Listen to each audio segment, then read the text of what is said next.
So you want to learn a little bit more about trend lines. Fantastic. Trend lines are the third of the primary indicators. So we've learned a little bit about support and resistance, but now we're going to learn about the third being trend lines.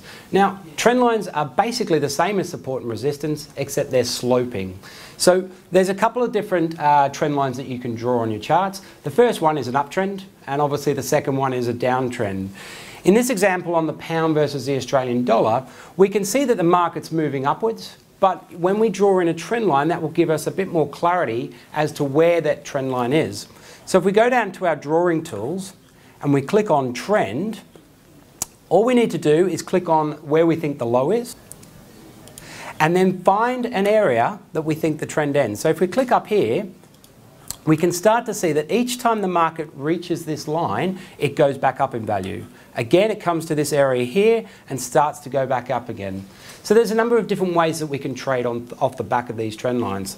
The first one is that we think that history will repeat itself. That once it starts to bounce down towards this trend line, the market will go up and we can do a buy and make some money off the back of that.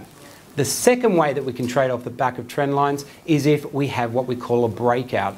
And as you can see here, you can see that the market, once it came down to this trend line again, it's actually broken through.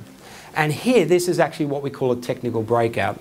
So what we would do here is we'd simply put on a short trade with a stop loss just above. Now the reason we put on a stop loss is just in case it's a false breakout. It breaks down a little bit, goes back up and follows the trend. So we want to make sure that we have our risk management levels on. So really important to do that. The second way is to use trailing stop losses. And with a trailing stop loss, if the breakout occurs, it will trail down with that price movement. Okay, so if the price starts to bounce back up, which it quite often does, and retest that level, well, we can actually then get out using a trailing stop loss. That's what we call an uptrend, but you can do the exact same thing on the downside. So if we have a look at a chart, here we have of crude oil. Now crude oil, if you're looking at this chart, you can see a couple of different trends coming into the marketplace. But what we can see from this period up here down to here is a general downtrend in the marketplace. So if I click on the trend line here, click on the high, and then move it down to a significant lower high, you can start to see that each time it comes up to this line here, the market falls. Reaches this line, the market falls. Again, the same principles apply.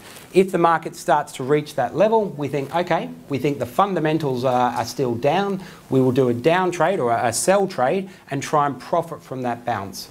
The second option, again, is that technical breakout. If it breaks above the trend line, what we want to do is we want to take advantage of that change in fundamentals.